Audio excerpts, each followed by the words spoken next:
What is up, guys? Bonesy's here. We're in the Cantina. We're with my homie Avant Docs, which you can't see because we were supposed to have more people on, but it's just me and Avant. You know, me and Avant. It's closed down in here. The old man Welcome to. he had to go on vacation, and we were like, man, how the fuck can we get in the Cantina? That's not fair. We want to party tonight. We decided to break into the Cantina without the old man, and it's just Bonesy and I tonight. So if anyone wants to break into the Cantina with us, there will be no charges pressed. Please come on by. Drop in voice chat if you want to bomb the stream. It's a secret party, but don't let Logan know. He said, do not let anyone in, guys, while I'm gone. I'm relying on you. So. Yeah, but we're in charge now. Yep. And some shit's going to go down, boys. So if you don't know who we are, I'm Bones88. This is Avant Docs. We are the two scoundrels snuck into a cantina tonight. And that's right. It's going to get wild, guys. It's going to get really wild. So we do have some good news to talk about. We were offline last week, so we have a little bit more to talk about because we did not get an episode aired last week. So we do have some stuff to get into and some pretty good viewer questions as well. So. Yeah, we might bore the shit out of you guys tonight, but we're here. We do have some stuff we got to catch up on and talk about, and I'm sure I'll have some tinfoil shit to talk about and all that, so it's going to be a good time. Like I said, anyone who's in the Discord right now, if they want to hop by and just talk, give their opinion, can kind of be like a pop-up community episode, that's fine too. So, what do you say, man? You want to talk some, what do you want to talk about first? Do you want to talk about... some Swigga. Let's talk about everyone's favorite, the best Jedi. All right. I got him right here, so let me pull him up.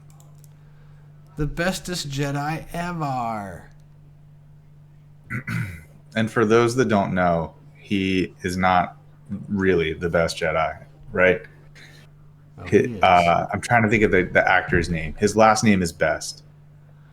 It's the guy who played Kelleran Beq in The Mandalorian, but also voiced and played Jar Jar Binks. Okay, for some reason, sorry, old man. Okay, now we found it. Crafting Way, what's up, buddy? Misa's the bestest Jedi ever. Okay, you want to read it or you want me to read it? You can read it. I don't have it pulled up, so since you got it up, you can read it. Yep, and it's up on the stream if anyone else wants to read along. All right. Before you get into the kit, I just want to say the art is really cool for this character. Like, yeah, I agree. The animation and the appearance of the character is really, really good. I feel like CG is trying to step their game up with some of the artwork. He looks pretty awesome with his double sabers. I don't know how far back, like when I started to notice it with certain characters, but they're starting to add a lot more detail to the characters, and it looks like they're adding mass to the characters. Like they're kind of making them bigger, because these newer characters, you'll see them next to like older characters that would still be about the same size, and the scale's kind of off. So I think I have to take a look at that. So I think as they release more and more newer characters, it's gonna look the graphics are gonna look a little bit better. And my guess is, you know how they always redo models without really telling us. So a mixture of new ones coming out and doing those as well. I think that's the way of updating the game, so very, very slowly over time. And, one or two characters at a time, right? Yeah. But I mean, which is cool. I like when they do that, when they update the character art, like how they did with Thrawn and Sabine and Fulcrum. Mm-hmm. Yeah, it's cool. But like when Paz Vizsla came out and Saw Gerrera, I just remember looking at him thinking, wow, the models look so much better than what they did when they first came out. So yeah, 100%. I agree, man. I liked him. I thought he was cool. He was Ahmed Best, aka Jar Jar.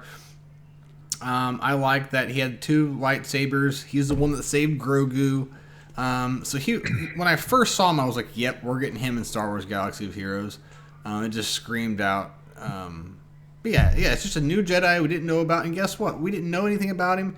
We found out 30 seconds about him, and it's somebody we love. And I've watched a trilogy of people that I wouldn't get out of my face that I couldn't stand, and I still hate. So it just shows what making good characters can do. So I'm excited about him. It sounds like he's pretty cool. Unfortunately, Logan's not here, or he took him to what, R7? Did he, Avant? Yeah, I think he took him to R7. I said he was going to go to R9, but he didn't. So, but anyways, we have Kelleran Beq. He is a light side Galactic Republic Jedi and a leader, which is very interesting. Let's skip past his inspiration. I don't really care. Yeah, just get into the kit. Okay. Basic saber stability.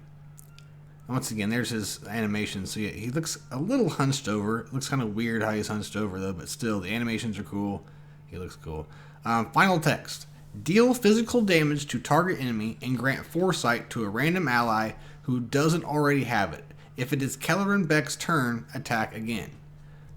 Pretty cool. Foresight's good. Yeah. I'm not good at kits, but foresight, does it make people miss? Yeah. And there will be bonuses for foresight later in the kit, so we'll get to that. And there was a foresight Datacron, wasn't there?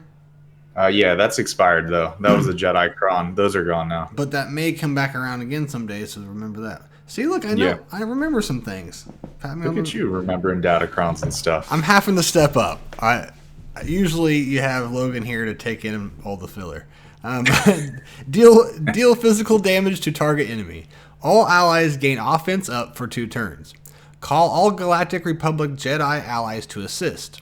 If there are no allied Galactic Legends, allies recover health and protection equal to 50% of the damage dealt until the end of the turn.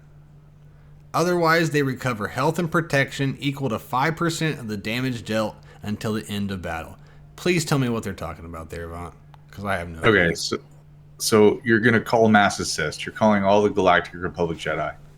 It encourages you to not put him in a Jedi Master Kenobi squad. That's the Galactic Legend clause, because you won't recover protection at the same level. Like, it'll be a small amount. But if you put him in a full squad of Galactic Republic Jedi, like the Qui-Gon Jinn squad, then you'll recover all of that damage dealt in protection. I think you said 50%, so which is pretty good for like a mass assist, right? You got 5 characters doing damage. However much damage all 5 characters do, you're going to regain half of that in protection, which is going to be a lot if you have Jedi Knight Anakin in there. He's going to slap pretty hard, right? Yeah. Would this affect anything with gas as well? Doesn't gas like a lot of protection? Yeah, he is a Galactic Republic Jedi as well, I believe.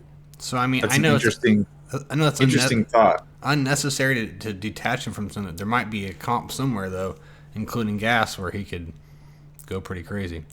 That is a very good theory crafting idea. You could do that, and then you'd have to put Shakti with 501st. But I mean, damn, I'm good. Listen to me today. Yeah. Hey, I hope you guys are recording, listening up to them. Theory crafting as well. All right, what's next? It looks like it's a special 2, cooldown of 2, Jedi Bravery. And he is leaping on somebody. Dispel all debuffs on all allies. Deal physical damage to target enemy. And deal an additional 20% of Kelleran Beq's max protection to the target enemy as true damage. And that's it. Do you know, does it hit hard? Have you heard anything? First of all, mass debuff cleanse, which is that's awesome, always good, right? Yeah. And then you're going to do damage based on Kelleran Beq's protection. So I think the cool thing that CG did with this kit is that you don't need to make him fast. He should be fast, but like, you don't need to put health on him. You don't need to put offense on him. He, much like Jedi Master Luke, just wants tons of protection because his damage is going to be based off of protection for this move, and he has a pretty good protection pool. So, and then we'll get to his unique, and that'll explain more about the health and protection pool as well. I do like characters that get modded like that, and this goes for other games that are like this, where their damage comes from somewhere else that's not attack, like a health. Not like a pure amount of damage from attack, right? Yeah, because it changed because then you're not doing the same old fucking speed or crit damage 2 times, the same old sets, right? That we don't have any of. So it gives you a reason to hold on to some of those protection primary mods that aren't as useful as the health primary mods. So or maybe not using a speed arrow. If maybe you might have a speed arrow that not speed arrow, a protection arrow that has some speed on it. I always love using those if I can. Yeah, it's a good one. I have a couple of those that are pretty good. I think I put my best one on JML. So Kelleran Beq is a prime candidate for one as well. All right, his leader, by the will of the council, and it has an Omicron. Galactic Republic Jedi allies have 50% defense, 40% tenacity, and 30 speed. Anytime you put 30 speed or defense, I'm in. All those stats are good. Yeah, like right from the get-go. And what did we say? We wanted him to bring up the Galactic Republic Jedi, and that's exactly what he's doing. That's another reason why I'm excited. At the start of battle, all other I'll say GR Jedis. God damn it! I'll just say the whole thing. At the start of battle, all other Galactic Republic Jedi allies gain stacks of Padawan lessons equal to the number of stacks on Kelleran Beq for the rest of the battle. All Jedi allies gain foresight for 2 turns at the start of each encounter. So that's just the basics without the Omicron. So first off, everyone gains stacks of Padawan lessons, which is based, and that's going to be based off of how much protection he has at the start of battle. And it says Padawan lessons. For each stack of Padawan lessons, this character gains 20 defense, penetration, and 5% offense. Right. So he's gonna boost their ability to do damage and their ability to get through defense. Okay. So defense penetration means it's going to be both physical and special damage. So it won't matter if the character does physical or special. All right, this guy's interesting. So, in territory wars, when there are no Omicron, right? Yes, there are no galactic legends, and all allies are Galactic Republic Jedi. At the start of the battle, allies gain additional 5% offense for each stack of Padawan lesson on them, doubled while they have foresight. Remember, he's giving out foresight, and so is Yoda and a lot of other ones too. Whenever an ally with protection uses an ability to their turn, call a random other ally to assist. The first time each ally loses all protection, they recover 50% turn meter, gain 150% bonus protection for 3 turns, and gain 10% critical chance, critical damage, and offense, plus an additional 2% for each stack of Padawan lessons on them. While Kelleran Beq is active, allies have plus 500% defense. Jesus Christ. Yeah, whoa. Merry Christmas. Yeah. While another ally has protection, Kelleran can't be defeated. Okay, I may not put Omicron on any territory one, but he might get one. Because why the fuck not? I mean, okay, so people do not love territory war Omicrons. I mean, I don't. Right. But this one is really, really good. Like, good enough that it entices me to want to do it. Yeah, like it feels like it's worth it. Sorry. Let me amend my previous statement. Crafting Way loves TW Omicrons. Crafting Way is the only one who watches the sequels in here and likes. I think he likes Datacrons too. You guys, yeah. Well, I like Datacrons, but I know. You know. But yeah, so let's just generalize and say most people tend to enjoy GAC Omicrons more than TW Omicrons, but there are the TW series guilds. I have a few TW Omicrons, and I most likely will be putting this one on because the bonuses that you get for your Jedi, you are literally going to have to take a Galactic Legend to beat this squad. Like, Yeah, and this is the thing about this is it's so good that even even a guild who gives two fucks about territory wars, but you're in game enough that everyone has this guy. I think this should be a minimum. Like, I think even we should say, all right, guys, we're only asking for one, and that's this one. You know what I'm saying? I think the, like, if you rank the TW Omicrons, this to me feels at or slightly above the Droideka Omicron, because it's probably even better because the Droideka Omicron can be countered by non-galactic legends. Yeah. But it's so good that it makes you bring a really good team. I usually use gas. Either gas or like a full Night Sisters with Marin. And right. Like this Kelleran Beq Omicron, basically your guild, if your entire guild puts this Omicron on Kelleran Beq, and you basically take your Qui-Gon Jinn teams from GAC and just put Kelleran Beq as the leader, yeah, you're going to force the other guild to use all of their Sith Eternal Emperors, because that's going to be the hard counter to this. And that is going to stop so many other counters that people have. Well, when I get to him, I'll do it for our guild, because that just sounds pretty cool to have. I like to see that in action. If you have a Qui-Gon Jinn team that is fully relict, yeah, Kelleran Beq is going to be the Qui-Gon Jinn of Territory Wars. Do you think he'll replace Qui-Gon Jinn even in Grand Arena? I think in Grand Arena you will still use Qui-Gon Jinn lead, but you'll put Kelleran Beq as a support character. That's it? Because I was wondering maybe if you replaced him completely and then you used Qui-Gon Jinn with some other throwaway Jedi maybe, and you just use it on offense or something like that. But I mean, I think in Grand Arena your options are put Beq as a support for the Qui-Gon Jinn team. Okay. Or put him with Jedi Master Kenobi. I'm interested in this guy, man. I'm ready to see him in action.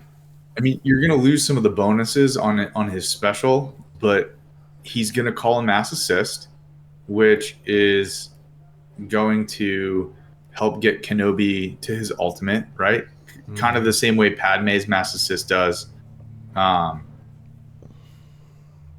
He's interesting, right? He's a little more plug and play than you think, even though he has a leader ability, and he's a clear TW leader if you put the Omicron on him. But you could kind of Swiss Army him into a couple different squads if you wanted to. You know what? Let's keep going, and we'll finish what we're thinking, because we haven't even finished his uniques or anything. I thought we were done, and I guess we're not.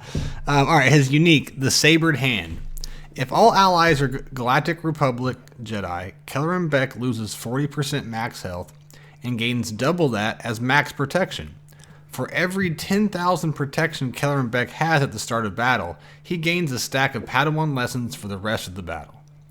While Kelleran Beq has protection, he has 100% counter chance, a 50% chance to attack again whenever he uses the basic ability, and can't drop below 100% health. If there are no allied galactic legends, whenever a Galactic Republic Jedi ally is inflicted with healing immunity, they gain 40% protection up and tenacity up for 1 turn. Whenever a Galactic Republic Jedi ally is inflicted with target lock, they recover 20% health and protection and 10% turn meter. If Kelleran Beq is in the leader slot and not the ally slot, the first time he would be defeated, he instead recovers 100% health and protection and gains a bonus turn.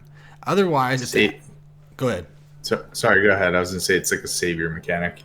Yeah, okay. Otherwise, if the allied leader is a Galactic Republic Jedi and not a GL at the start of battle, they gain second wind for the rest of the battle, which can't be copied, dispelled, or prevented. What is second wind? If he's with Qui-Gon Jinn, then he gives Qui-Gon second wind, which is a buff that they gave the new GL Leia. Okay. Here, let me read what second wind is. I'll tell you. I just have to pull up her kit in game here.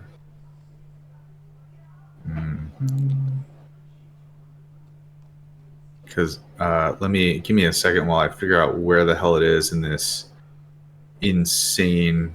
Crafting Way says it's just Savior, I'm sure. It is. So second wind, the first time this character would be reduced to 1% health, dispel this buff, and recover 50% health and protection instead. So like when you're going to kill that character, they lose second wind, which I believe cannot be dispelled. It's like one of those locked buffs. Yeah. And then they get 50% health and protection. I see which is why it's really annoying to face those Leia teams, because you think you're going to kill Drogon and then he gets his second win. Okay. All right. Are you excited? Yeah, so Padawan lessons, right? So Kelleran Beq is going to get a stack of Padawan lessons for every 10,000 protection. So if he has 100,000 protection, you get 10 stacks. And I'm just using that number for simplicity purposes. I think he can get a little bit more. Hey, real quick, Karen Mazel, thank you for the resub. We really appreciate it. We can't thank you enough. Thank you. Go ahead, bud. So for Padawan lessons, you get, I think you can get more than 100,000 protection on this character, but let's use 100,000 just for simplicity purposes. That means 10 stacks of Padawan lessons, which means 5% offense per stack. So 50% offense for all of your characters. And what was it? 20% defense penetration? Damn it. I think I took it down. Or it was either 20 or 20%. Which means you're getting... it says... for every 10 protection, you get one stack of Padawan. Each stack of Padawan gives you 20 defense penetration, 5% offense. So the result being 10,000 equals plus 20 defense. Right. So if you had 100,000 protection, that would be 200 defense pen and 50% offense for Kelleran Beq and for every Galactic Republic Jedi. And defense penetration is insane. Also think about...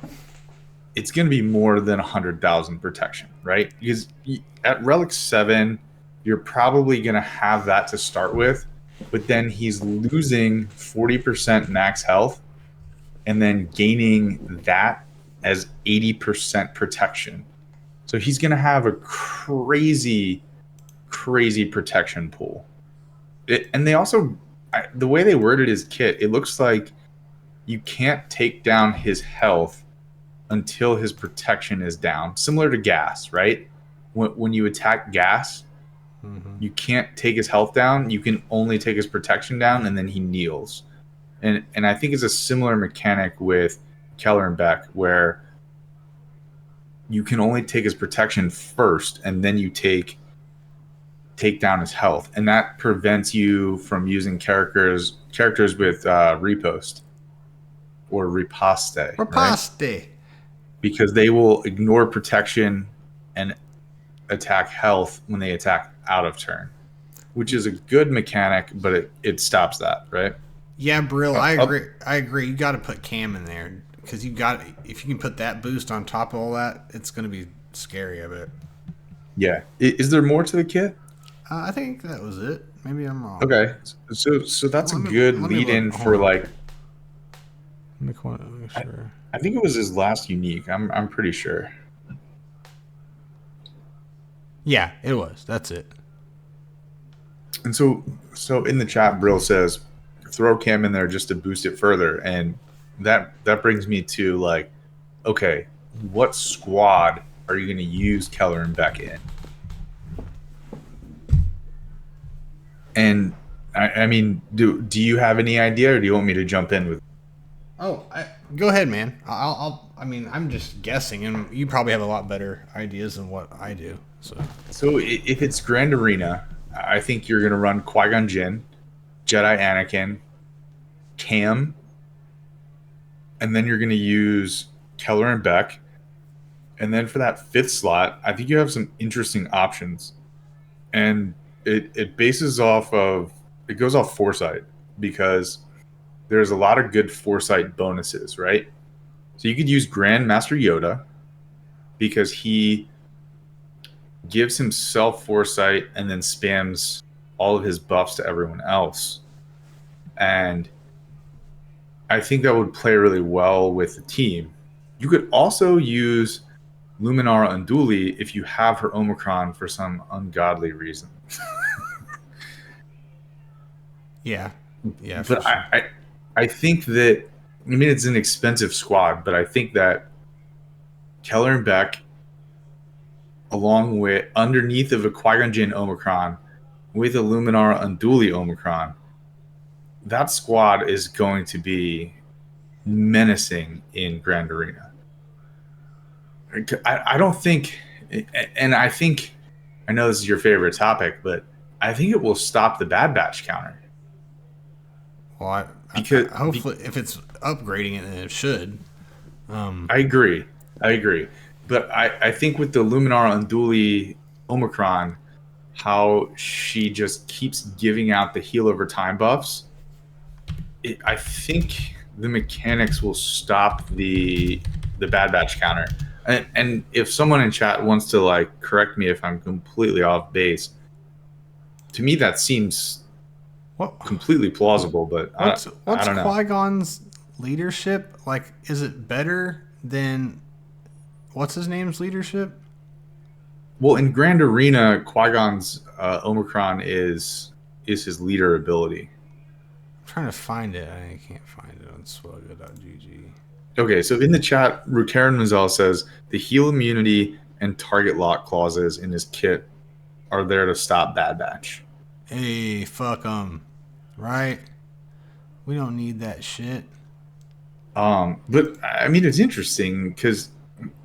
Okay, I enjoy. I'm gonna read real quick what Qui-Gon's is.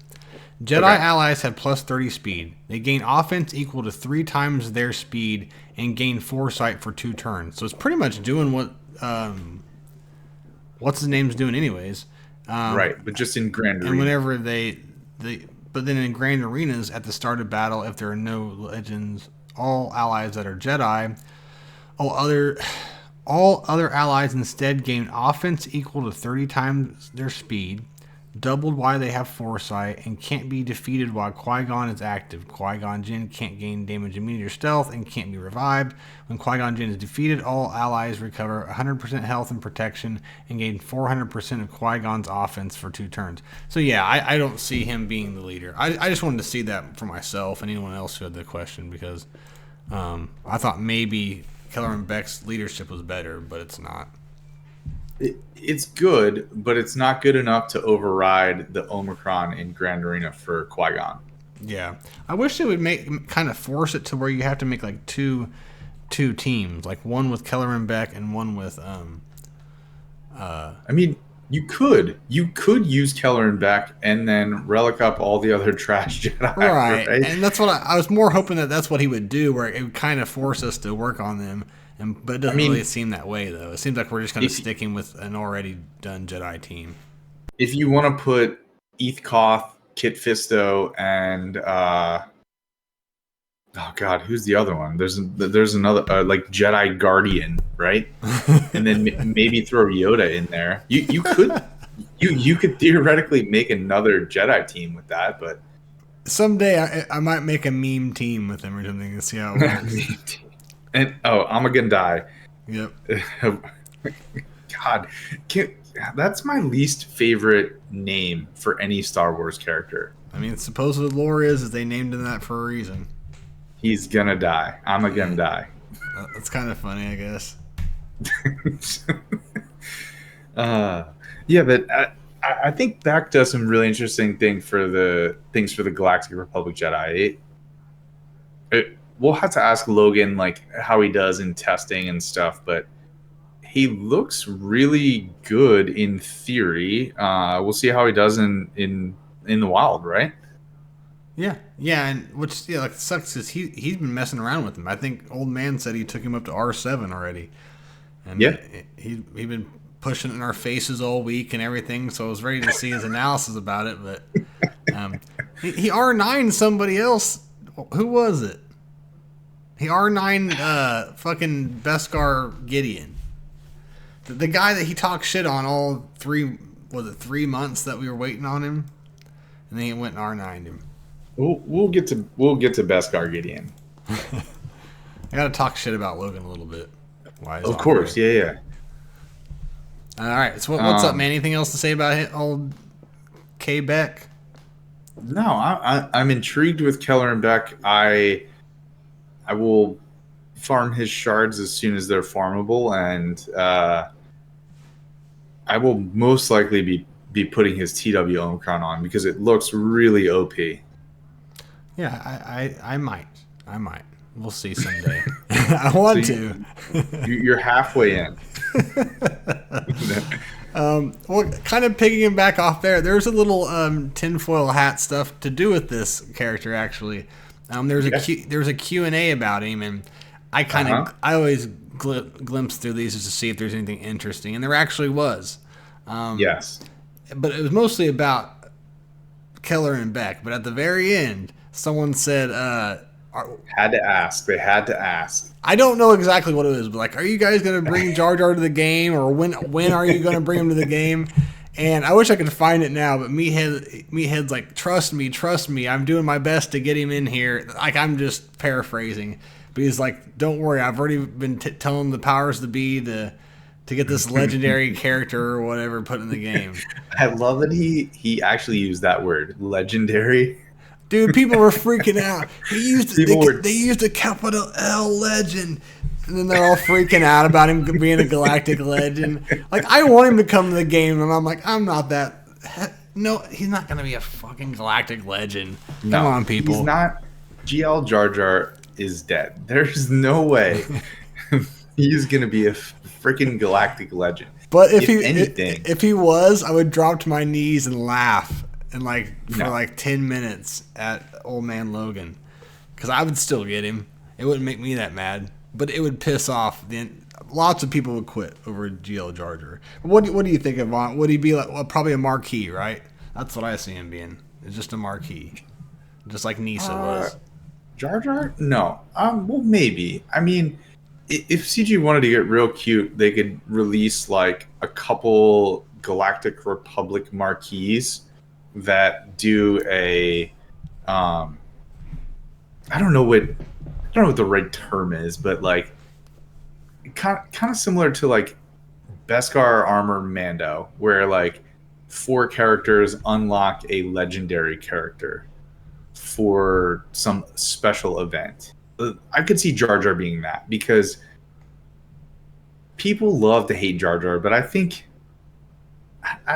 he could be that level of character, almost like a C-3PO, where he's like a passive, disruptive character, right? Right. I mean, C-3PO was annoying sometimes. Even Han Solo hated him throughout Empire Strikes Back. So, they all hated him. We all love him. But you know what I'm saying? We have fucking Nisa. Anytime anyone says anything about Gar, I just say Nisa. I leave it there. We have fucking Nisa. Anybody can come to the game. But are you ready to hear my prediction, man? And it makes a lot of fucking sense. Let's hear it. I wish I had some tinfoil to put on my head right now. Well, write this down. So when I say, don't you remember this? And you go, I don't remember that. All right, mark the date, mark the time. Got it. Let me write this down here. I think it's like the 25th anniversary. It's some anniversary of Phantom Menace this coming year. And they always seem to... That sounds right, because I feel like that would make it 1998 or 99. I want to say 99, but I don't know. I'm not sure. I think it was pre-2000, so 25 sounds right. But I'm sorry, go ahead. So So thinking Phantom Menace only. I'm thinking we're going to get a legendary event for it. A Star Killer style event, 4 to 5 characters, which means possibly how many marquees were there? Were there 4 or for Bo or 3? 3 marquees plus Beskar Mando. So there's only 4 needed. You need 4 characters, but 3 of the 4 were marquees. Okay. Well, either way, I think there's going to be 3 marquees, and I think it's going to be for headdress Padme. The Queen version of Padme. Okay. Because we only have one Padme. We have 12. So you're saying Queen Amidala would be the legendary character? Yes, would be the legendary character, and Panaka, Bail Organa, Jar Jar Binks. Okay. Now I don't know after that, but I think those 3 are Boss Nass. I was thinking Boss Nass, but would he be too big? Would he kind of like take away from her big giant like queen robe and stuff though? But I think Boss Nass would be pretty cool though. If they bring Boss Nass, he's got to be big and fat, and he's got to make the sound in game. I wish fucking Logan was here. Yeah. But I agree. I could see him coming too, and maybe he could be like a Conquest Toon or something. But all I see is Phantom Menace content and then Ahsoka content for next year, whatever that may be. So I would love that. I would love some Phantom Menace content. The other characters that I think could be possible are Senator Palpatine. Yep, I have a perfect one. And oh gosh, there's 2 great ones right now, man. Who? Go ahead. Sebulba and Watto. Sebulba was cool, man. Sebulba was really cool. Yeah, but Sebulba doesn't really do anything in the movie other than race Anakin. He could throw wrenches at you. or just like leap across the screen and punch Jar Jar in the face. What about young Anakin? Could you see young Anakin flying like a Naboo starfighter? Not on the ground though. They wouldn't do that. He'd have to have like an electrical shocker or something in his hand. That's what they do. Because there were rumors that they would do this. That instead of ships, they were going to do like ground combat vehicles. And this was like 4 or 5 years ago. Remember that? God, so long ago. That idea has long been dead, I think. So that's where that would fit in, I think. Yeah. But so yeah, if you had young, I could see it being young Anakin, but it would be like an Omega situation where we all hate him. It's pointless. I just don't see them doing young. And everyone just hates him because his special one is like him just whining about shit. Pressing a button and wins the world. He saved the universe by clicking a button, I think. Oh, what does this do? Pew pew pew pew. Yeah, and like destroy and he the blows entire up the whole hangar bay. Where was he at 2 years ago? Yeah. We could have solved this. But I think that's what's going to happen, man, because there's no sign of anything past Bo. There's no hints or anything, except they kind of left a little morsel of Jar Jar. And I could see some Phantom Menace content and then them probably getting into Ahsoka content. That makes sense to me. Yeah, and then we can get into that part later on, but I think there's going to be a GL of some sort from that part. I don't see like a Phantom Menace GL. No. We've got all the versions. So. The only thing I could think of is, which isn't Phantom Menace, it's Clone Wars, is Spider Legs Maul. That's the only legendary I could see coming out of the Clone Wars anymore. Is there any other? I don't think so, because they already have Robot Legs Maul, right? Yeah. Because fucking spider legs, man. He had fucking spider legs. That episode was creepy. I actually watched it with my daughter when she was 4, and I was like, oh, damn, I should probably fast forward this. This is a little bit scary. Because he's like writhing in pain and like yelling at himself. And he's like crawling around like a trash pile with lava pouring everywhere. It's like, shit, this episode is dark. That's hilarious. Yeah, so why not? I mean, I don't know. Also, fast forward, my daughter loves Maul. It's her favorite Star Wars character now. Oh, so, really? Yeah, she loves Maul, which is cool. She loves the bad guy, which is like a little bit interesting. That is interesting, yeah. That's my wife's favorite character is Darth Maul. He's a cool character. Yeah, and it was stupid they killed him off. Then they had to bring in Dooku, which, I mean, well, he was okay. Killed him off, right? Yeah. You for those who have not read the Plagueis book, there's a really cool backstory, like story arc about Maul, because Plagueis and Palpatine is Plagueis's apprentice, right? And Palpatine like tells Plagueis that he's training this God, what are they called? I cannot think of the name of like what their species is, like a Sabrak or something.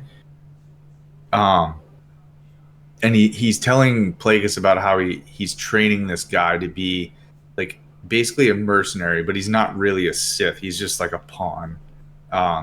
This is a really cool story arc. I've been trying to find those books, but I don't order them. Plagueis book is really good. Oh, also, No Mercy, thank you for the raid. Party of 9. Welcome, everybody. What's up, buddy? Thank you for the raid. What's going on, everybody? Welcome to the Cantina. It's Thirsty Thursday in the Cantina, man. We're just sipping some blue milk. Do we drink anything else besides blue milk in here? I don't think so.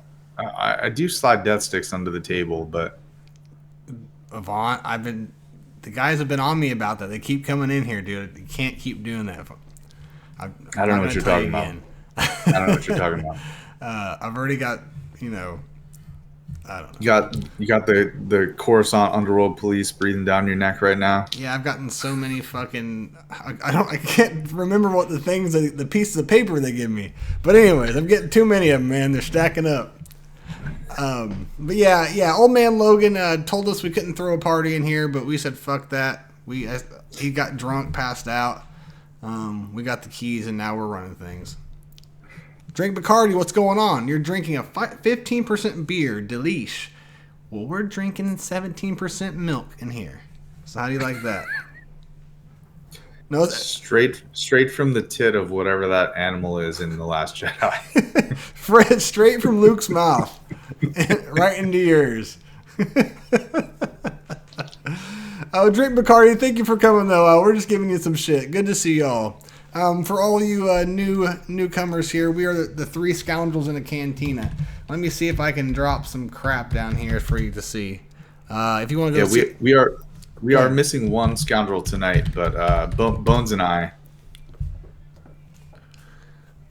we are two of the three scoundrels.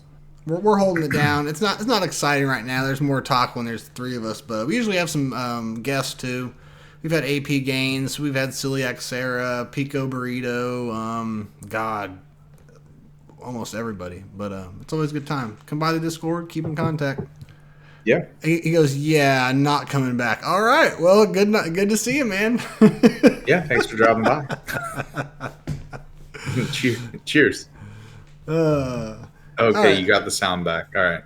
Oh, there was no sound? I don't know. All right. I don't know, Drink. I'm sorry, buddy. Anyways, so what were we talking about? I do not remember. Jeez. Completely. Usually you're the one that derails the conversation. Fucking, we were talking about Phantom Menace, Toons, Blue Milk. I don't know. You want to get to the next topic? Yeah, I guess so. Will that be Bane? Are we talking about some Bane? Let's talk about Gideon, and then we'll talk about Bane. Gideon, all right. So I am not even halfway to unlocking him. What do you know about him?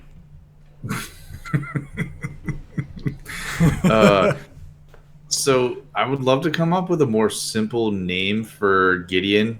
Beskar Gideon or Dark Trooper Gideon. I don't know. we'll call him Beskar Gideon, I guess. He looks really good. He appears to be versatile. Where if you have Lord Vader, you can use him in a Lord Vader squad.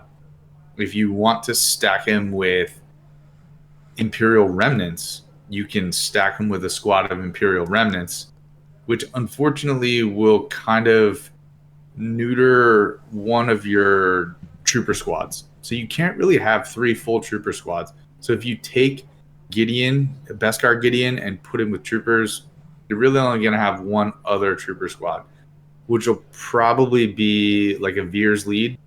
And then your Iden will kind of be hung out to dry. So it's going to be hard to have Veer's, Iden, and Beskar Gideon. So I think it really depends on your roster, I guess. But Beskar Gideon is a tank. He has the Empire tag. He does not have the Mandalorian tag, if I am remembering correctly. But he does have synergy in his kit with Darkside Mandalorians. So you could put him with Maul and other Darkside Mandalorians as well if you really wanted to. Personally, in 3v3, I'm going to put Beskar Gideon with 2 Imperial Remnants. In 5v5, I'm probably going to put Beskar Gideon with my Lord Vader. And then have a General Veers and a Iden squad.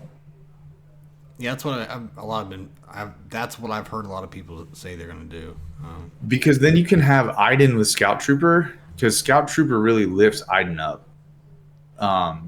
And so I think then you have your regular troopers in 5v5, Iden with Scout Trooper in 5v5, and then you just throw Beskar Gideon with Lord Vader. He's another tank. He can revive Maul unless the attacking squad has like an anti-revive mechanic. It'll basically stop the Fennec counter unless you use your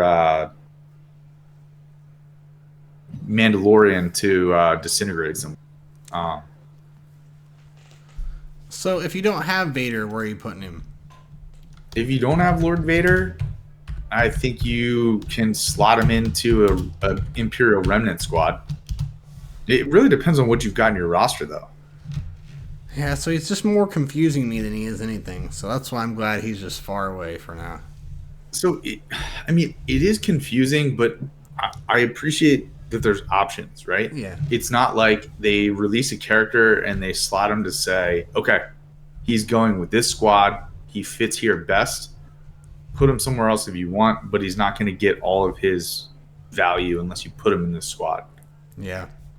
So I appreciate the utility of that. Like, I don't want to call him plug and play, because plug and play would imply that he goes into like 5 or 6 different lineups that are different styles.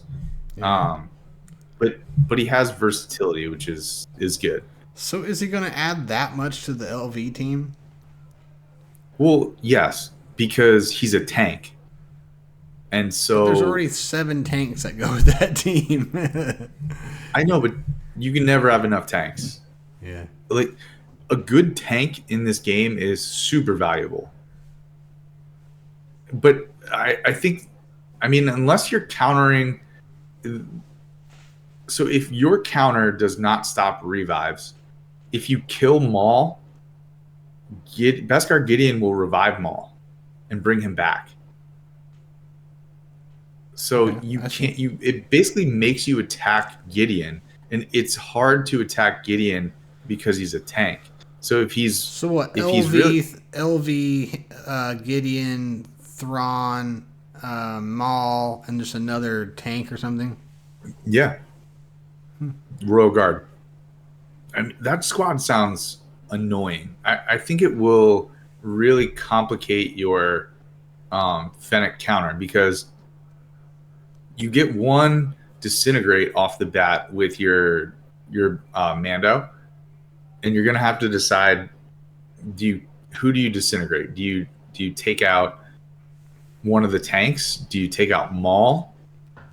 Because if you kill Maul and leave the 2 tanks, then you got to burn through the tanks while Lord Vader stacks up his stacks and then just gets to his ultimate.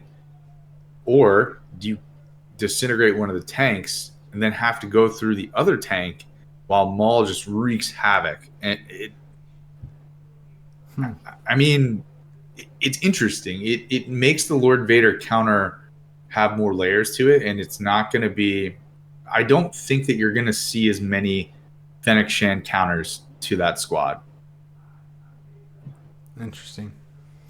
All right. It won't help me out, but... I took my Gideon to Relic 5. He does have TW Omicrons. I didn't put any Omicrons on him. His Omicrons to me feel a lot like Boba Fett Scion of Django, where they're good Omicrons, but like unless your guild is like hella serious about TW, like just get alive. Just don't do it. Get alive, you fucking territory war guilds, and leave us alone. Until CG reworks Territory Wars, I'm not going to put tons of resources into TW characters because it just doesn't seem worth the investment to me. I'd rather do it for TB characters, for platoons, combat missions, or special missions, or Grand Arena. It just seems more interesting to me. I'm just telling. That's my personal preference. You, me, everybody out here. Give it about 6 months when everyone has that Kelleran dude. They're gonna have an Omicron on that guy, and you're gonna see walls of him all the time. I'm just saying, it's gonna be insane. So, do you know what the good counter to Moff Gideon and Imperial Remnants is? No. You know what it is. No, I'm not ever using that as a. Everyone knows that's a counter. So it's the Bad Batch. Yeah, it really is the Bad Batch, though. Don't ask me what a counter is unless it's something else that's not the Bad Batch. Otherwise, I just know the answer. Nah. Fucking Bad Batch. Mike, your guild is 60-3 in Territory Wars, like all time. Jesus Christ, man. Let me get up in there. Screw my guild. No, I hate Territory Wars. I would be mad at you guys for.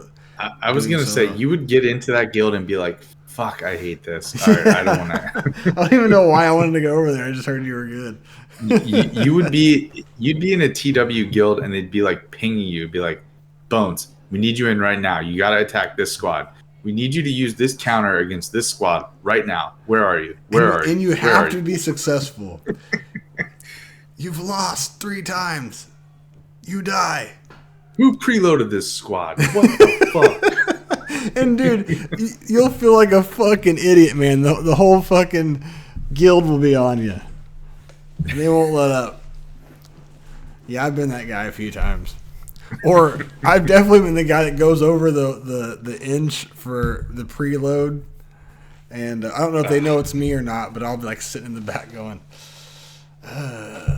looking around. Shit, I hope someone cleans this up for me. Yeah, I was like, I'm pretty sure I saw it. And I never even usually do anything as it is. I usually forget to preload and don't do anything and produce zeros. But the one time I do, I go over the edge. So that's the kind of mate I am. Let's see here. A counter is someone who counts things, Bones. Have you ever seen me count? I can't count. So I don't know who the Bad Batch is.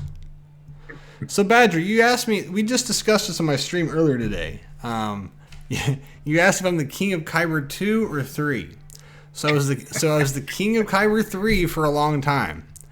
And I said, fuck this. I'm getting sick of sitting here while the people above me make fun of me. I might be the king of something, but it ain't much. So I worked my way up. I dropped my king's squire and suit. I went up to Kyber 2. I put on my jester's outfit, and I danced the night away. Danced my heart off. And I don't know. That sounded way worse than I wanted to. But I danced like you guys have never seen. I've jested like you've never seen, and I was the jester of Kyber 2 for a long time. But then I said, I'm sick of this shit. Downgrading, low-graded, dog down, dirty, gesturing. I was sick of it. I will never be one again. So I pushed the guy out of the way and took the cup, and the cupbearer's cup, and I started pouring wine. And I've been pouring wine since. And it's a pretty prestigious place. I get to hang out with the cool people. All I do is pour cups. Sometimes they pour one for me. And we just sit around and play Grand Arena and collect crystals. And so I am now the wine bearer of Kyber 2, if you're wondering. Sometimes there's cussing. There's generally confusion. I'm not sure how to pour or if I'm pouring it right. I'll just completely not pour it right and miss. But that's because there's a lid on top and there's a sign that says there's a lid, but I just keep clicking anyways. What does this do? Yeah, what does this cup do? How do I pour? And then I have to text Avant, hey man, I'll have to go to the side and ask Avant for some motivation and help. Remember, you remove the lid and then pour. Is that first or second? Okay. Anyways, if you want to know what I'm talking about, just come watch me do a stream. It's terrible. Yeah, go check out a Bones GAC stream. It'll make a lot more sense. Anyways, what other stuff do we got to talk about? Do you have anything else to say about Beskar Gideon? I don't care. How do you feel about his art, like his appearance in game? He looks cool. I mean, yeah. What do you think of Mando Season 3 in general? I enjoyed Mando Season 3. I thought it was like a little bit of a build, and some of the episodes were like okay, but I felt they had storytelling to do. Yeah. But I enjoyed the overall story of the season. I thought it was good. I didn't hate it. But it wasn't as good as season 2. 80% of it felt like filler, and then the other 20% felt like it was being rushed. You know, all of a sudden there's flying monkey armor Mando bad guys, and the Darksabers crushed with just one hand out of nowhere, and I'm like, what the fuck's going on? And there's a robot driven by Grogu, and then it's just over, and they're just hanging outside, and it just seemed really out of place, bad editing. But there were still some episodes I liked, and I thought that they tried to explain the lore and the story of how you are allowed to wield the Darksaber, and it just got muddy. And here's my tinfoil things: is they ran out of ideas where to go from here. I think all of a sudden they came up with this whole Ahsoka heir to the Empire plot. You know what I'm saying? So I think that they told him, hey, you need to close these arcs, and you got to close them within a season, fast. Being Gideon, being the Darksaber, blah blah blah. Yeah, and that's what it seemed like. They were like, we're changing direction, and we need you to end this arc right now, so we can now begin it. Because at the very end of it, Mando's just sitting there looking out to the sky, so anything can happen. You know, they're living their best life. Everything's behind them. They took care of that. So now they're there ready for the next adventure. And I think that's their way of summing that up. Do you think Gideon's really dead? I don't know. I think so, because now they have so much more to worry about.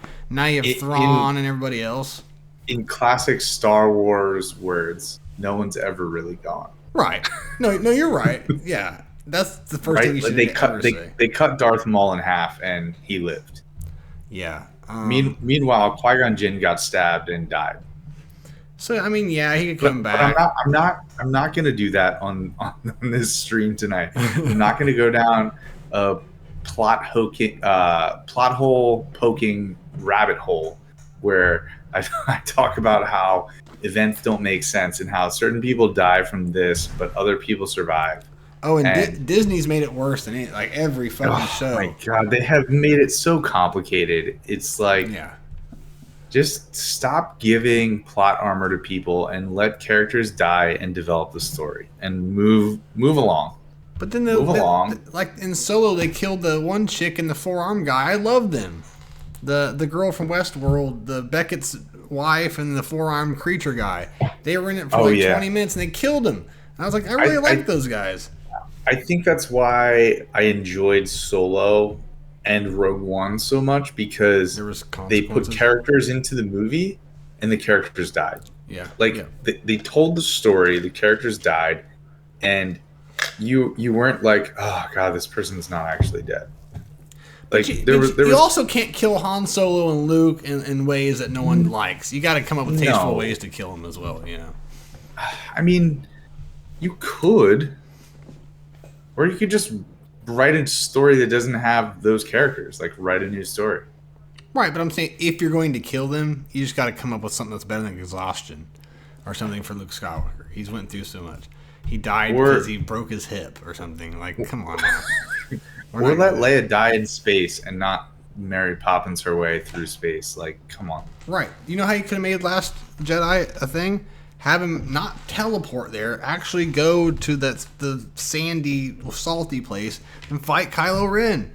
Die, but and that's what Obi-Wan Kenobi did with Vader in A New Hope. He fought them physically and bought them time to escape, kind of parallel that, and then he died for a reason, and there you go, he did. Instead of him dying of exhaustion. And anyways. All right. Put your tinfoil hat on, Bones. All right. Vivorius in chat says, wasn't Beskar Moff Gideon probably a clone? Oh, talking about the Gideon in the show. He'll never end. I guess that's true. I mean, did they? I watched it once. Did they destroy the whole facility, or how does that work? It kind of imploded, and Beskar Mando destroyed all the clones. He broke all the tanks and stuff. So the only way Gideon lives is if Gideon left and threw a clone into his Beskar suit and sent it in to fight. Which I think did happen. I mean, crazier shit has happened. But right? I was actually looking forward to hearing and knowing more about the cloning process post Return of the Jedi. They kept showing it in the backgrounds, and I was like, okay, all right, cool. But I think it's just a tease. They want you to be like, oh, well, somehow Palpatine returned. This is how he returned. Yeah, and I'm sure fucking trying to make that right. Yeah, we could talk about that all day, but we could do a whole episode on Rian Johnson, aka Ruin Johnson, which I heard. I can't remember. I heard that on a content creator video the other day, and I laughed pretty hard. All the content creators call him that, yeah. Ruin Johnson. I'm sorry, Crafting Way. I'm sorry to scare you off here, buddy. He's our fellow Ruin Johnson savior, but so yeah, I mean, I didn't really like it. So the suit was cool. It was just like he had the suit all of a sudden. I'm like, where the fuck did this come from? And so I didn't really tie to him much or have anything, but he looks cool. I would definitely love to collect him. I liked Moff Gideon. So yeah, I would like to collect him, but the way they're making me do it, he's a territory war. The game is making me not give two shits. But I do like the character, and I would like to have him. Okay, fair enough. I don't know where all that was going because we went on the rant earlier, but let's talk about Bane. Bane, which I don't know a lot about either. Let me see if I can pull some Bane stuff up here while we're talking about him. So I mean, CG hasn't said a whole lot, right? We haven't got a kit reveal of Bane yet. We just know that Darth Bane will be the next Conquest character.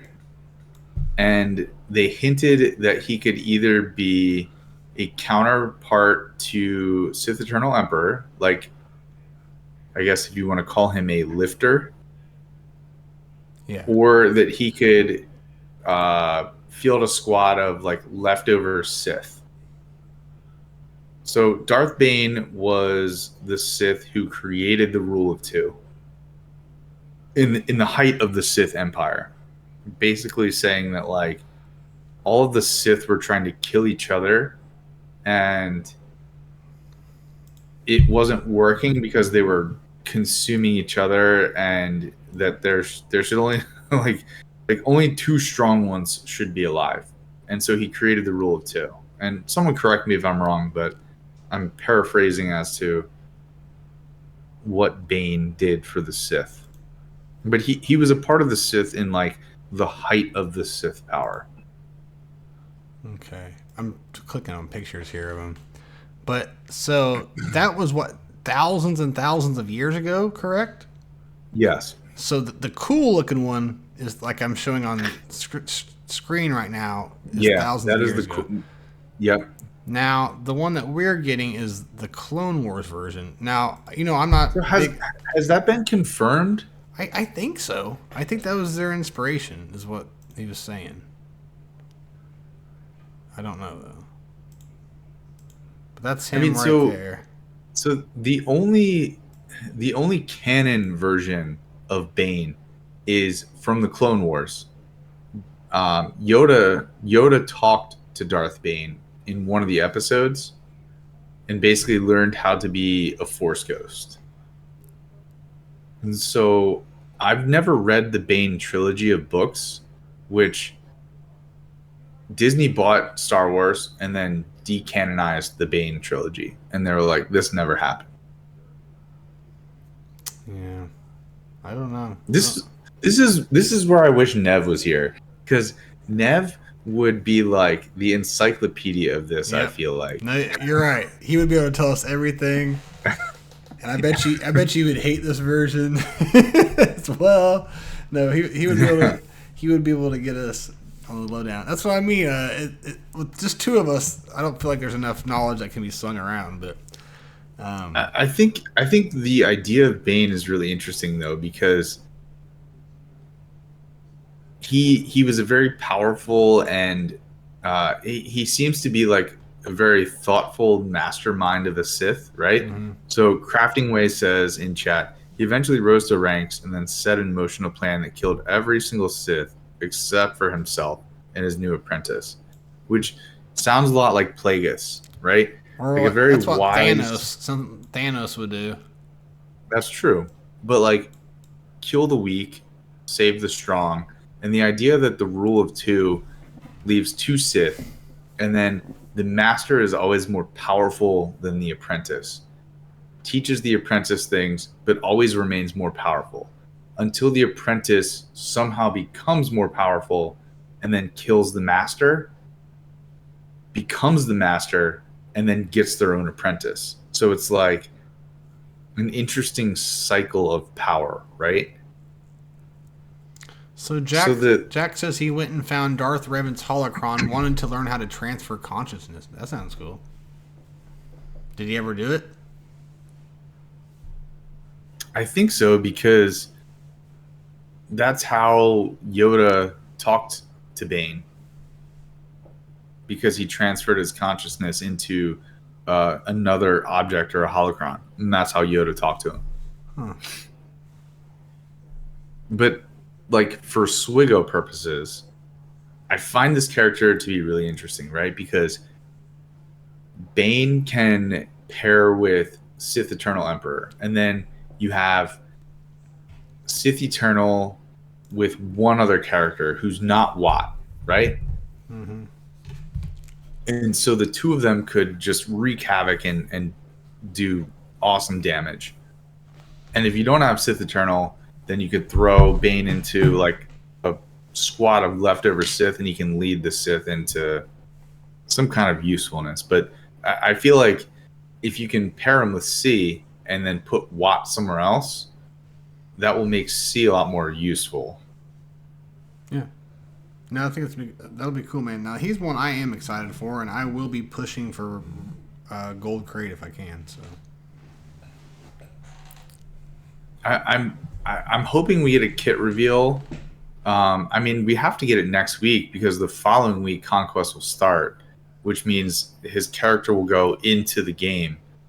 So they'll have to have released his kit. So we're almost certain to get it next week.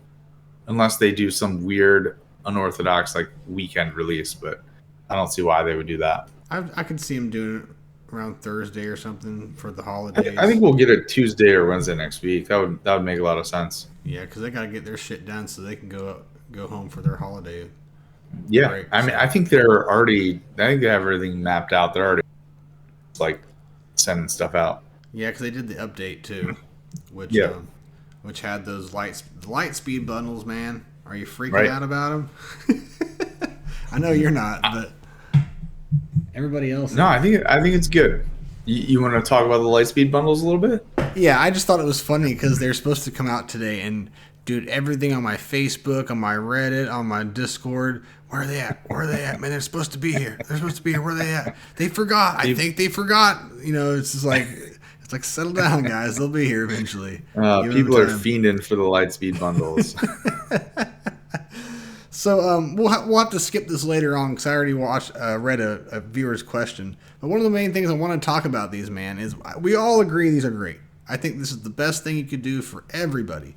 Mid-game, even some in-game people. Not Sure.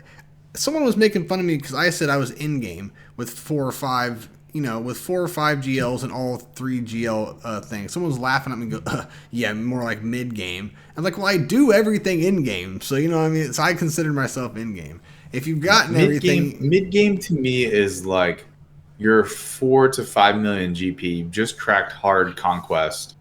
And you're like trying to get some of the top tier characters. Yeah, and you may not be running. You may not be with a guild that's running the newest guild. I don't know who was trolling you, but it sounds like they were just trying to push your button. Fucking Facebookers, man. That's the worst place I post things. I hate.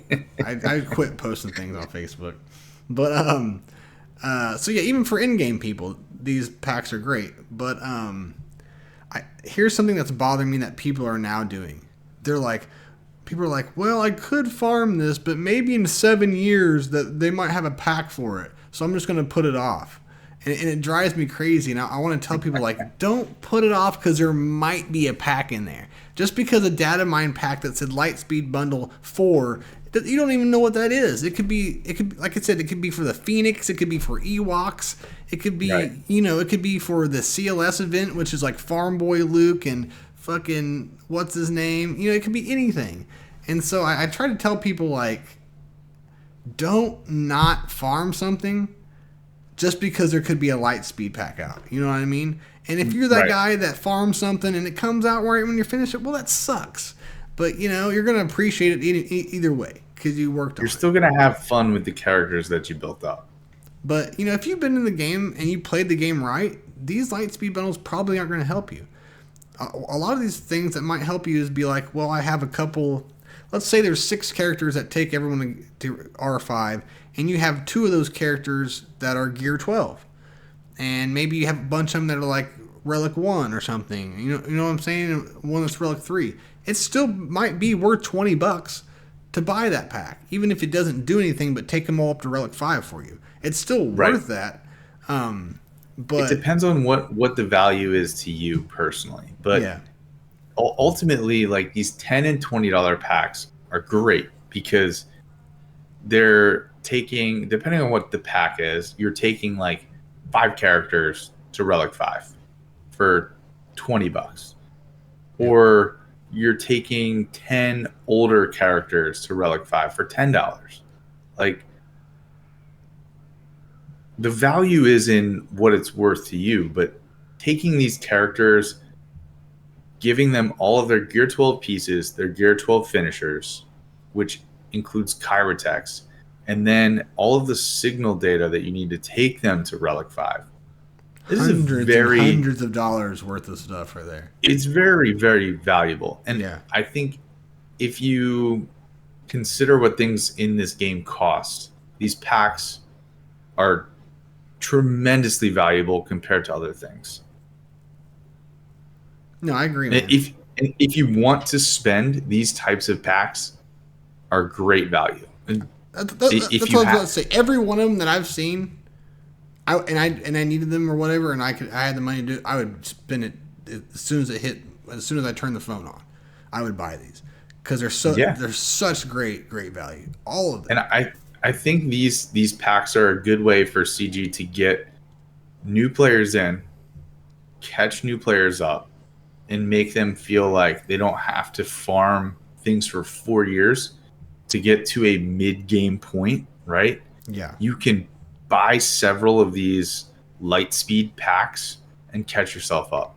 You're not going to have mods, you're not going to have Zetas, but you'll have characters, you'll have relic levels, and you'll be able to play events and play guild modes, like guild events and things. It's great because you can do things in the game because you have to have relic characters. That's like the requirement now, right? Yep. It is great. It's smart and it's enticing, right? These aren't $100 packs. They're $10 packs or $20 packs. But they have all these people. But compared to the pricing that everything is, it's probably thousands of dollars. Well, in one pack. In comparative value of like what things cost in like a crystal, like a standpoint of how many crystals. Yeah, it's tremendous value. It's so cheap. And that's great. Not to mention the time. Really like if you're getting a character to 7-star, that's a hard node. The time you spend, farming a hard node and everything else. So I can't recommend it enough. Now I feel really sorry for people like me who started an alt that's just straight free to play. I can't even think about these or anything. That really sets everyone apart because you're now in the same shard as the people that started at the same time as you. But now you're giving these people are spending a lot more, so it's going to be really tough to keep up for that. The shard doesn't matter for Squad Arena because there's no crystals there, and it matters for Fleet Arena. Well, that's what I'm talking about. Yeah. If you want to buy some of these packs for now, right? Some of the tinfoil hat wearers will say that Fleet Arena is going to lose its crystals and they're going to go to Territory War or somewhere else, I don't know. Which is a whole separate topic, but. For now, there's still crystals in Fleet Arena and some of these packs that build up ships and get you closer to GL ships. They're great. Yeah, I agree. So here's another thing that a lot of people seem to think that, here in a couple months we're going to get JML packs, we're getting C packs. I don't see that. I don't see that happening so soon. Not for another year.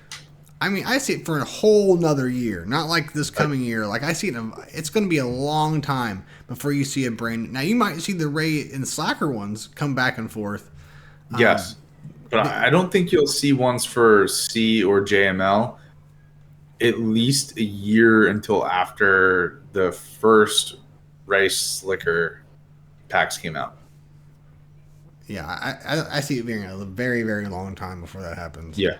And I don't even know how they would do the JML one. They could sell that JML one would take about $50 because there's so many. You'd have to get one you'd have to get a Jedi Knight Luke pack, which would have like Hoda and Wampa in there, right? There's a lot of like really exclusive tunes in that farm. Legendary. There's legendary characters in there, right? Yeah, I don't remember who, but. But yeah, they'll have the Jedi Knight Revan packs, the gas packs, the Padme packs. So they're doing it right. They're the shit that we were farming in 6-7 years ago should be kind of. They should be able to make money off of it and get some of us caught up. So yeah, let players catch up in a cheap and affordable way because it makes the game healthy. It lets people play. It lets more people be competitive, and it also lets people in lower end guilds build their rosters quickly and try to get into more competitive high end guilds. Well, let me say, as someone who's not buying those and just free to play, holy shit, it is slow, man. Like they've already changed some things for the better to make things a little bit faster and easier. It's not enough. Like once you hit level 40, you level up about every 4 or 5 days. So I'm only 61 and I've been playing 3 or 4 weeks. And it's like, give me the fucking 85, please. But that's what the hyperdrive bundle is for, right? So, but I don't spend $100, or I guess it's $50 now, right? Spend $50 and skip it all. So I don't fuck all the things you get with it. Just getting you to 85 is worth it, because that is a slog, man. Yeah. And just guild. I actually am running a guild. Thanks to Aussie Mike, somehow we've created a full guild now, and I'm running a guild. so I have one good officer, so he's been helping me out pretty well. But that's good. I don't know how long that's going to go. How long that's going to go on for? So it's an interesting experience. But yeah, without all these packs, and luckily a lot of them in this guild are starting to buy those things, and we'll do even better. But they're going to be carrying me, the guild leader, with 100K, while everyone else has 4 or 5 million plus. But yeah, it's great. I'm glad it's coming out. It makes it available to everybody. They can catch up a little bit where it's fun, because it's not fun using Farm Boy, Old Ben, fucking Natalia, or whatever her name is, for fucking 8 months. You mean you don't want to get down on one knee with Farm Boy Luke and shoot someone with your rifle for 8 months straight, and then after a while you put so much into him and he just gets fucking decked by people, so you put all that into him for no reason. So yeah, shoot him in the dick. Yeah, I try to. His knee's too high. So yeah, I wish they would find a way to still, without money, get that going a little faster. But yeah, that's all I got to say about the packs. I'm glad they're coming. But just everyone quit freaking out about them, okay? They're going to come. Save your money if you need to. But don't put off a farm just because you think one day it's going to be there. Like, if you want somebody, start farming them, okay? Yeah, totally. I mean, I've heard, like, even Scribe said the other day, he just finished Slacker and they dropped right after he finished. But what if you're halfway through and it still get it? Like, it's going to be okay. I mean, yeah. It's a video game. You saved yourself, what, $10, $20?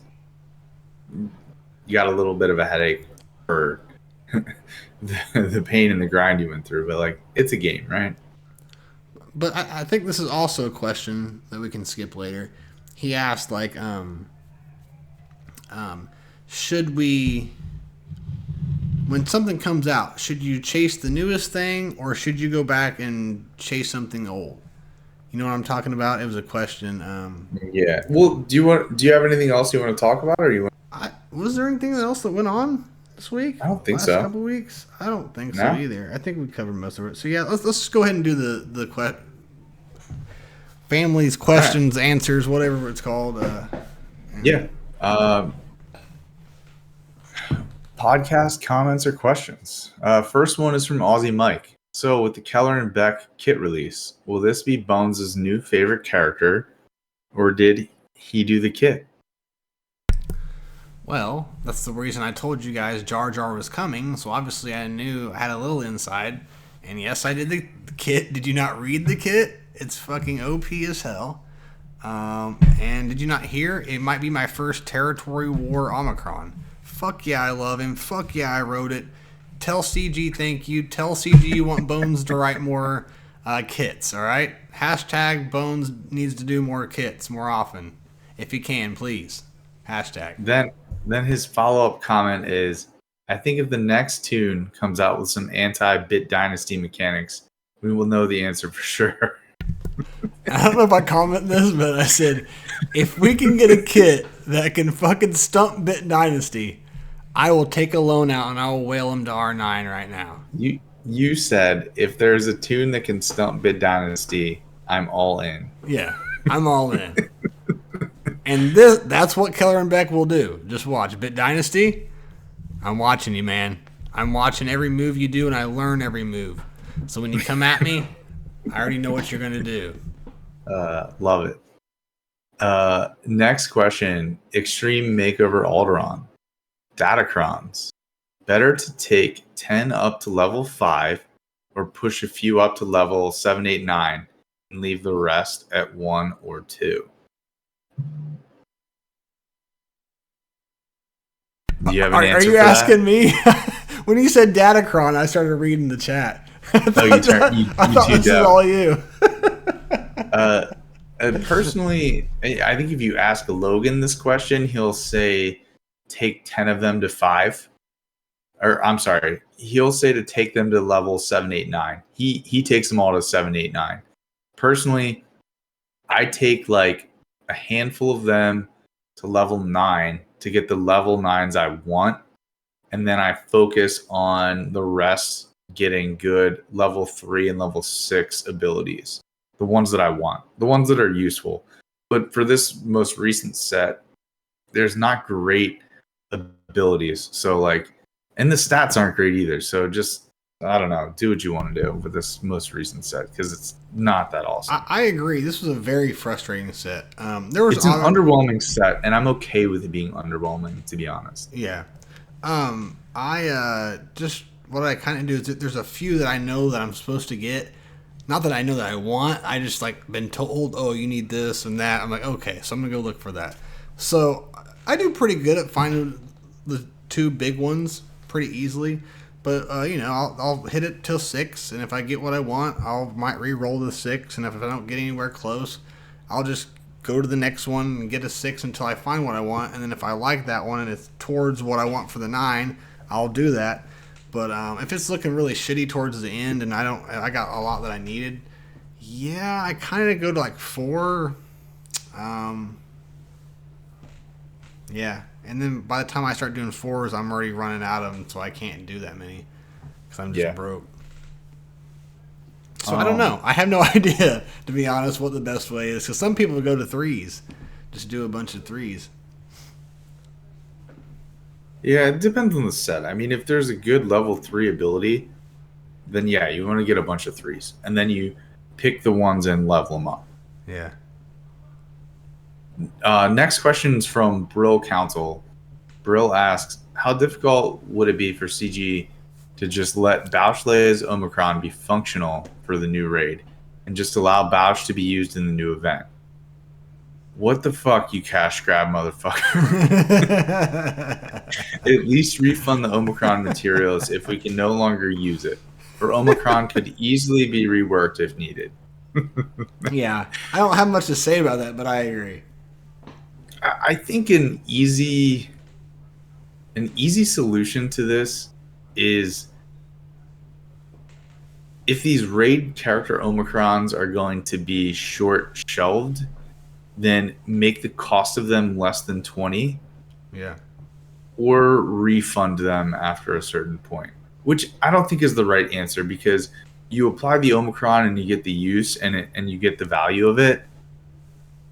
But if you don't like the cost of 20 and people aren't applying it because 20 seems like a lot, then decrease the amount and make it like 10 or I like that. 5 or 8 or something. Like something. I can do 10. 10's still a lot, but at least it's half. Right. I think for a short-term Omicron, that makes sense. Or if you bought the raid Omicron and you can't fucking do it anymore because you came up with a brand new one, make that one like viable in Grand Arena or make it viable in fucking in Territory Wars or anywhere else. Or let people buy it back with a crystal amount or something. Yeah. Something, because I mean that's literally useless. You can't use it anymore. Yeah, because you're not going to run the crate raid. Yeah, that's the one thing I'm really frustrated with. Plus, I did it too late. Didn't get my refund on it. Didn't even take them all the way to R7, so didn't really need it in the first place. I paid 10 for mine. I did it early and paid 10. You bastard. Yeah, this shit happens to me all the time. Next comments from Sternbach. Sturm says, yes, Slicker needs a lifter. I've been saying it forever. Bring on Sith Empress Rey. Or they could just bring on a First Order lifter like Zori Bliss for the Resistance with a non-GL synergy. Someone like Allegiant General Pride or a Praetorian Guard who could synergize with the rest of the First Order because their kits are awfully dated at this point. Sturm, I thought I liked you, man. You spit so much gibberish. If it was past Force Awakens, I don't know what the hell you're talking about. Okay, bud? We don't watch that stuff. Just ask Mikey. We don't watch that. There's no Star Wars past Return of the Jedi. I'd be interested in a First Order lifter. I think he brings up a good point. It doesn't have to be a character that goes with Slicker, but like a Zori type character that elevates like Phasma and some of the First Order trash, like at the bottom. The only one I liked that he said was the Dark Vision Ray, where she had like the crinkly, adjustable lightsaber. You know. Yeah, and she like flipped it down, and it turned into the double-edged saber. But also, Brill has a great. I mean, they can make a lot of money off the Knights of Ren, even though they fucked it up in the movie. Even though they dropped that like morsel of a story in, and they were just like, yeah, we're not going to talk. They took everything interesting and killed. They killed Snoke. They fucking killed Captain Phasma twice. We're not gonna do this. You did this, Derm, but still, they looked cool. We were all interested in who they were at first, until we forgot about them. And yeah, why not? I mean, Swolo was a flashback for 15 seconds, so why not the Knights of Ren? And that's something they can make money at too. I think if they wanted to give a lifter to Slicker, they could do that so that Slicker's not stealing characters from other squads, which is what he does now, right? He either steals Night Sisters or Watt or Armorer or Geonosian Brute Alpha. Like, he steals random characters. So give him First Order characters that will lift the faction. Yeah, I like that. And yeah, maybe make the dark side Rey like a conquest character or a legendary that you need to use the Knights of Ren to get or something. That'd be cool. Okay, so the next question was from TK, and this is one that you referenced earlier. So I'll skip forward. TK says, I'm 9.3 million with all the GLs except Lord Vader. He has Jedi Cal and all currently available legendary except for Profundity. And so TK asked, with a number of the light side bundles being data mined, all these bundles are making it easy to get a group of Toons. It's Relic 5. Why would I go back and farm or gear Bad Batch, Night Sisters, Phoenix, Geos, etc.? As a not even close to old man like spender but willing to buy these bundles, you think it's better to keep up with the current GLs and legendary characters like Leia and new Bo-Katan, or should I wait for a Lightspeed bundle to catch up on older GLs? Yes. And you kind of already touched on that, so I'm going to skip over that, but I want to thank TK for the question because you answered it earlier. Well, just sum it up real quick what you think, though. Answer it really quickly what he said. I think that these packs have good value, and I think you should farm what you want to farm. Yeah, but I do, to answer your question more, I think you should chase the newest stuff. The newest stuff ties the newest conquests, the newest routes, the newest raids, whatever bullshit that they're going to throw at you that's new, it's going to be tied to the newest thing. So I think you should always focus on that. And you're right, because they're releasing old packs, but I wouldn't rely on those old packs to get those characters that you are needing still. You might have to take a break and say, okay, I need to go get Aphra, or I need to go get Vader, or I've passively got more than half of Vader, so I might as well just stop and get him sometime. Don't just keep putting things off because you hope or that you expect a pack to come. But I still believe that you should always chase the newest thing if you can. If you're in the middle of an old farm, don't stop what you're doing when they announce something new. Finish what you're doing. But when you finish there, start working towards that new thing.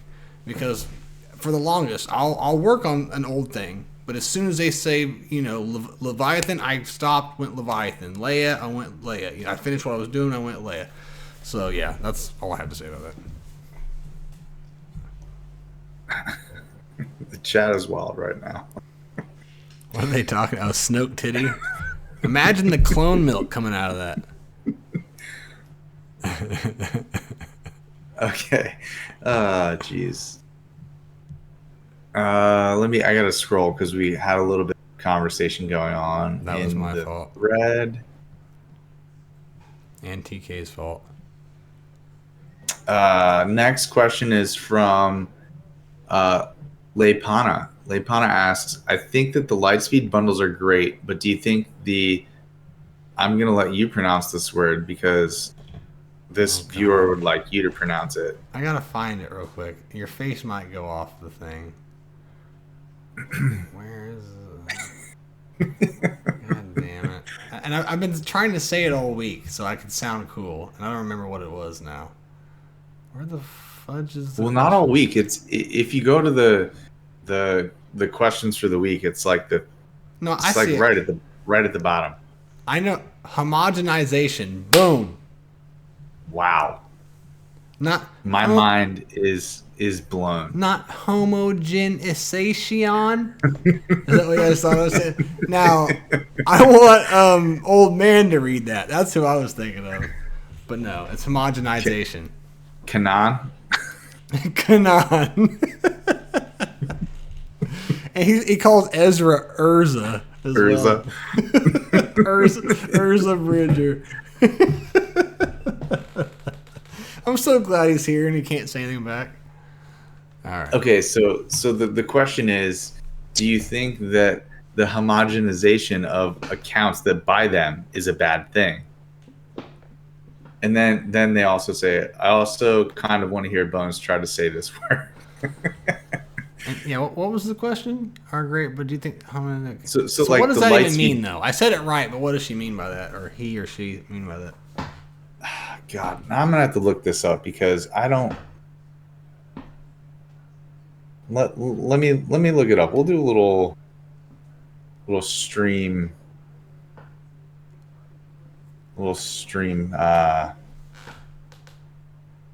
teaching segment. Okay, so it means a process by which. Okay, hold on. Even better, try to get Avant to know what it means. I'm gonna have to go to the second definition of the word. The second definition of the word is the process of making things uniform or similar. Okay. Because the first definition of the word is a process by which the fat droplets from milk are emulsified and the cream does not separate. Oh, this is from Snoke's Titty Milk. Okay, so it all works together there. Yeah, this is from Blue Titty Milk. Okay. So I guess he's saying like it's just all accounts are going to be the same then. There's not going to be any difference in them, I guess. Is what he means. Basically it's allowing you to take characters that you wouldn't have otherwise prioritized and put gear on. Yeah. And you've brought them up to Relic 5 and now you can use them in different game modes. And so it's going to level rosters more. Once again, for someone like me who started an alt account who's at 100K right now, and I bet you probably 60% of the people around me in my area of that game right now is buying these packs. Yeah. You know, that's a little scary because otherwise, if they didn't have these packs, which are new, we'd all be just at the same level. We'd all be competing, and I'd be able to have a chance to go above them. I'm screwed. For anyone who has the like-minded of I am not paying $1, you're screwed. Now, that's only if you're competitive. I tell people this all the time. This is the most free-to-play game you will ever play in your life. You just have to put in time. You know, it's a marathon. You can get everything that everyone else has. It's just going to take you longer. But still, you know, it's going to skyrocket people competition-wise. So if you're okay just chilling, playing the game, having a good time, and not competing isn't a big deal, but I know some of you fuckers. I know it eats at your brain. You're laying down at night with your wife, and you're just thinking, oh God, you know, I have to get up to, you know, Kyber 2 in 3 months or something. There's people like you, and you know, you can't be beat. Like, I'm the kind of person that if we're you know, racing or something, and you're coming on by, I just move out of your way and like I'll help you on by. Like I don't give a shit. So I just want to play the game and collect. But if you're not going to be competitive and you're a new player, then you're great. You can go different routes and everything else. But if you are competitive and you're playing, it's still okay because you can, in a cheap way, you can become competitive. But it just sucks for those people you just left behind, like I was talking about. But I think it's good so long as CG keeps the prices like enticing. You know, if they decide to make them more than 10 or $20, then I think it's a problem because I think people will say, you know what, I don't want to pay $50. So if they continue to try to do this for early to mid game players or even some late game players, just keep it. I don't know, make people want to spend. yeah, I think that's what's so enticing about it, right? yeah, it's great. It's great all the way around. I can't really complain about it. Yeah. Yeah. I think it's good for the overall health of the game. Yeah, because I don't like that's what I'm keep going back to my I don't want to spend 7 months with my farm boy Luke trying to get to level 85. It's fucking torture. And that's exaggerating, but you don't get much more than that. It fucking sucks. So, yeah, I would spend $20 just for one pack, just for the Phoenix pack, just for the Bando pack, whatever. That alone would help you where I'm at. Definitely. Okay, last question for the night. Extreme Makeover Alderon asks, hotter Leia, slave Leia, or reclining in prison when Luke rescues her, Leia? Even better, Leia after being stunned on Tantive 4. Is that too creepy? It's a little bit creepy. Damn. Can you edit that out afterwards? So the answer to this question is, do you like Leia in a bikini, or do you like Leia in a bedsheet without a bra on? God, this is a tough one. Did she wear anything else? I like her covered up in her snow fit and her Uggs. I thought there was You're going with Hoth Leia? Yeah. I think Slave Leia is the right answer here. That's the manly one. I'm trying to get woke here, man. I'm trying to be with the most covered up Leia I can think of. All right. Indoor Leia was second for me, guys. All right. Avance the perv. I think for me, Prison Leia is just like such a bitch, right? They show up and she's like, "Aren't you a little short for a stormtrooper?" Just like, no, get out of here. I just like a Leia, a princess in a cage. That's what I really like. Was that too creepy? I mean, the episode 4 Leia, like the outfit they chose for her was just really interesting. It was literally like a toga, like just a white toga that they wrapped around her. Yeah, but it made me think she was a princess. Like, I believed it. We got to save some money on budget here, guys. We dumped like $400,000 into making this Boba Fett armor, and we're not even going to introduce him yet. But now you just wear this bed sheet, and that's your costume. And you guys are gonna fight this little eye thing in the swamp, in the bottom of the swamp here in about a minute. It is amazing how they've turned. I mean, I'm sure there's some really awkward footage that they had to cut, but it's amazing what they brought out of all that stuff. Totally. And I think John Williams had a big part in that too, like the music. Because I've seen footage of like scenes that are kind of actiony on it, and they take the music away, and it's like real long and drawn out and awkward. Yeah, it's kind of funny. But fun fact that I didn't realize until like last week, the composer John Williams, who did all the Star Wars music, he did the Home Alone theme. Yeah. The next time you're watching Home Alone, just think about. No, like, I think all people should go look up his entire discography, and almost every single known theme you've ever known, I can almost guarantee he did it. Or he did 90. Pretty cool. He did about 98% of them. He, in my mind, more than Beethoven or Bach or anything, he is the greatest composer of all time. Just because he did it for movies and everything, that doesn't change anything. He's done more than any of those people. Those songs sound better than...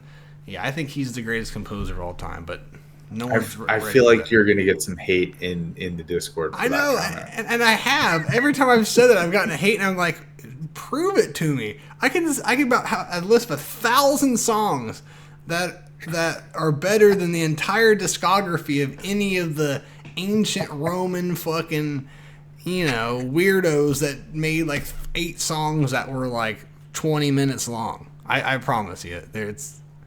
He's one of the greatest. And if you want to come at me, I'll give you my address and we'll have a fucking composer off.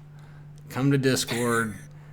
Ask CS Wins. I'll fucking argue with you all day long. All right? That's true. Yes, Bones will argue with you. You guys should give me a CS Wins tab for me and him. Especially if the discussion is about Patrick Mahomes.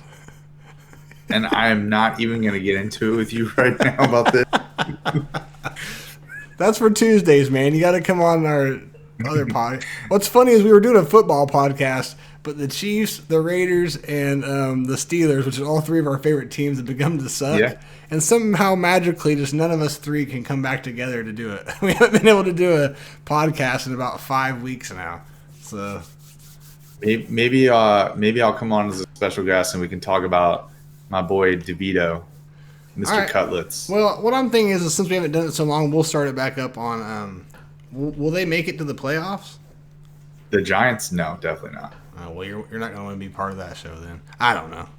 If you want to give shout out Tommy Cutlets, that's his name. Tommy DeVito. Okay, why do you call him Cutlets? They call him Tommy Cutlets. Why? You're just gonna have me on the show and we'll talk about it. Okay, all right. It must be a very long story. I know he has some like secret agent as an agent. I've seen that picture. Yeah, that's an excellent meme. All right, man. You got anything else to say about old Swagga? No. All right, everybody. Hopefully we have some good news to talk about next week. Yep. Sorry, it was shorthanded. I know we're boring. Usually, yeah, it's good. We did manage to talk for almost 2 hours about nothing between just the 2 of us. Which is, I just noticed that's pretty damn good, man. All right, actually, we did good. Fuck y'all if you didn't like this. We did great. But, yeah, old man will be back next week. I don't know what we got going on, but we got to do something pretty cool for Christmas. So maybe Yvonne will wear a Christmas hat. You never know. He does like to I think I have something in mind. We'll talk about it later. All right. We'll try to find some kind of cool, maybe a Grinchy crest or a good one. I don't know. Yeah, so that's it for the show tonight, guys. Thank you all for hanging out. It was a good time. Yeah. Avant, love you, brother. Good hanging out with you like usual. Everybody in the chat, always love seeing you guys. We love seeing you each and every time. Can't thank you enough for the support. Hit the fucking button. Do I have to tell you? If you're new, hit the fucking button. It's that easy. I don't ask you for anything. I just want you to hit some buttons. With that being said, that is it.